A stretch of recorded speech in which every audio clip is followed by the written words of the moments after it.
Chapter 65. Agastya endeavors to accumulate wealth. Om Shri Ganeshaya Namaha. Gritsamada continued the narration. The valiant King Durmati arrived with his army. He mounted his chariot army with all weapons and astras ready to fight on the battlefield. Durmati, on seeing Ganapa, was filled with wrath. He ordered his army to kill the Devas. Daityas and Devas were inflamed with anger. A bitter and gruesome battle ensued between the Daityas and Devas. It continued for 7 days. The army of Devas became discouraged. Frightened, they fled in different directions. So, Shankara fought valiantly with renewed vigor. Durmati too entered the battlefield himself. He used all his skills and commenced an extraordinary battle. Some chief devas were rendered unconscious. Others were injured with arrows. When Ganesha saw that Vishnu, Shambhu, Devendra and other chief devas were injured, he was extremely furious. He mounted his vehicle Mushaka and advanced to the battleground. Seeing Ganesha, Durmati's eyes, red with anger, said venomously, "O foolish one, why are you battling with me? O wicked one, I shall kill you with a single arrow and exhibit my valor. I have conquered Brahmanda. How can you challenge me?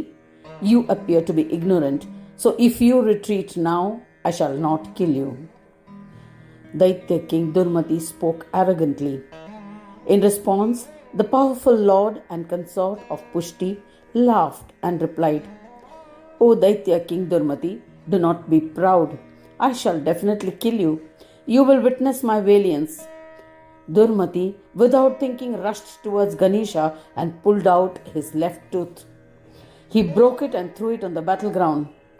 Ganesha picked up his broken tooth and stabbed Durmati with it on his head. Durmati died instantly. Thereafter, Pushtipati revived the unconscious Devas. The news spread and rooted Daitya Ganas fled in different directions, seeking refuge in Patal. The chief Devas and Munis worshipped Pushtipati and extolled him. "O Lord Ganadisha, we hail you. O Vighneshvara, the imperishable one, we hail you. O Lord of Pushti, O Dundi, we hail you. To the Lord of all, to the venerable one, we hail you. To the one endowed with infinite attributes, to the bestower of siddhis, we hail you. To the essence of yoga, we hail you. To the one who bestows peace through yoga, we hail you. To Brahmesha, to the omniscient one, we hail you. To the one who is benevolent to all, we hail you. To the one who resides in Swananda Loka, we hail you. To the one who is the most knowledgeable among all Vedic scholars, we hail you. To the one who knowledgeably debates the Vedanta doctrine, we hail you. To the intelligent and wise one, we hail you. To the beloved of Devas, we hail you. To the one endowed with Maya and conducts divine plays, we hail you. To the unmanifest Gajanana, we hail you. To Lambodara, the witness of all, we hail you.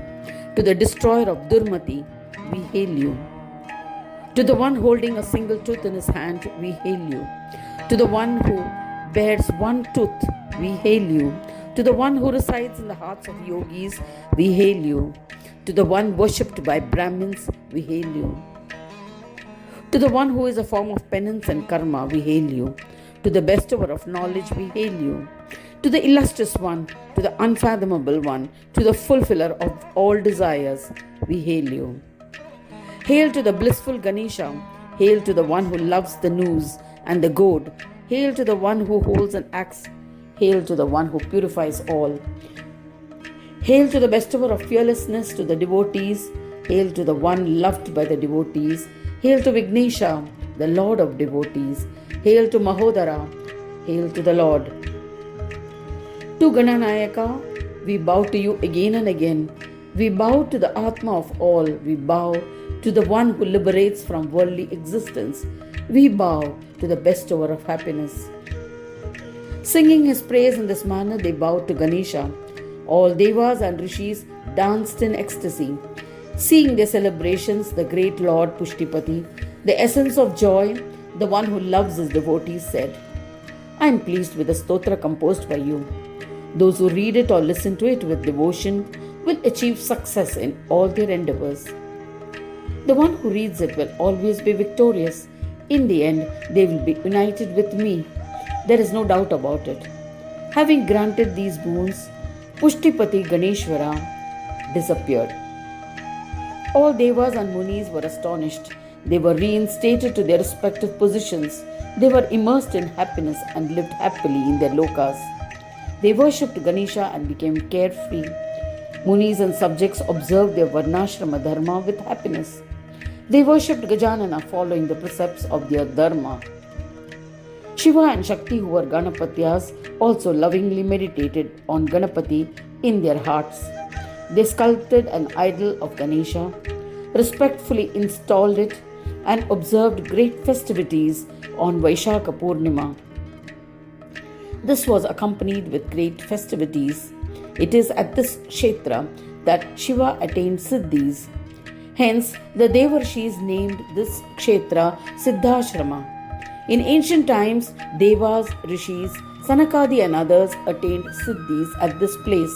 Later, they became Ganapatyas.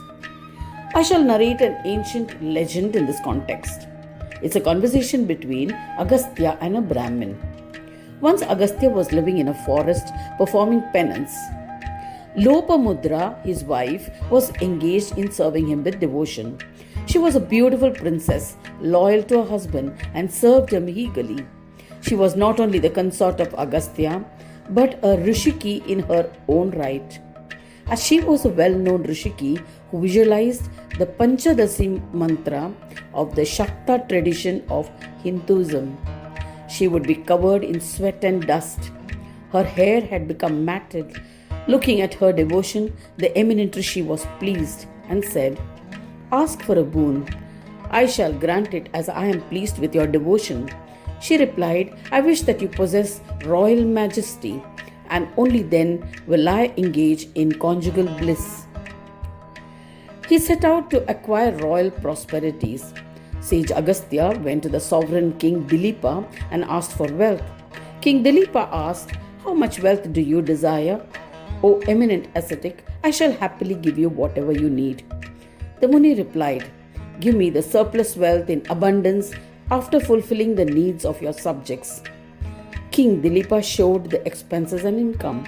He then said, O eminent one, this is what remains after expenses. Please tell me a number. The eminent Muni Agastya said, O king, you are too poor. You too are poor. I cannot accept your wealth. O king, if I accept your wealth, it will burden your subjects and they will suffer. Hence, O king, accompany me to another prosperous king and we shall ask for bhiksha together. Bhiksha here refers to donations of gold, cattle, and even land given to Brahmins.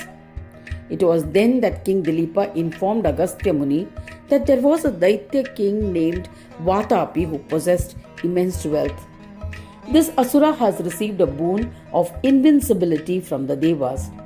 As a result, the cruel Daitya committed atrocities. He would transform his brother into an animal and kill Brahmins regularly.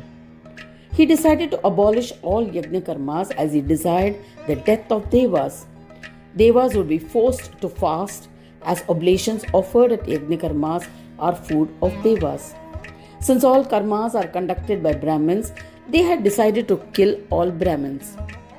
O Yogindra, Ilvala had obtained a boon of immortality. Vatapi would enter the stomach of Brahmins and Ilvala would call out to Vatapi. He would rip open the stomach with his sharp claws in the form of an animal and emerge. Thereafter he would assume his original form.